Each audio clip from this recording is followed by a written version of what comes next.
কিতা চিন্তা করে তুই কিতা চিন্তা করস কেন কি আর চিন্তা বন্ধু তুমি তো তোমার টিউশন কি বিয়ে করে ফেলাইছো অন্ত আমারটার পালা দিবে সমস্যা কোন জায়গা তো চাকরি তো একটা পাইলাম কিন্তু বেটি না কি বলে শুনস না আমার কোলে সিলিট না পারলে আমার বাইর করে দিবে আরে পাগল আমি আছি না নি শিখবে তুই আমি তোর কাইমু অসুবিধা কিতা আর এখন তো বুড়া বুড়ি তুমি লিখেছে দেখছ না তার মধ্যে ঝগড়া ঝামেলা নাই তো যে ফ্রেম তার মাঝে বুঝছস না নি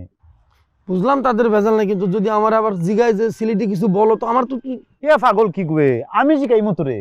শিখাস না একটা কথা না কস না বাবা বাবা হইলাম খ মুখস্থ কর আমি ফাউরি লাইছি আমি পাওয়ারে লাইছি ফারছি না বে ফাউরি লাইছি আমি ফাউরি লাইছি ওই ওকে মানে কিতা জানোস নি না কি তাই ওকে মানে আমি ভুলি গেছি মনে কর ম্যাডাম বা ভাই যদি কোনটা কয় না নে যে করছো নি বা ওকে করছো না এখানে তখন ভাবি আমি ফাউরি লাইছি আমি ফাউরি লাইছি আমি ফাউরি লাইছি ও তখন করছো আর আমি ফাউরি লাইছি বুঝছস নি আমি ফাউরি লাইছি ফাউরি মানে ভুলি গেছি আমি ফাউরি লাইছি আর কি আর দুইটা কথা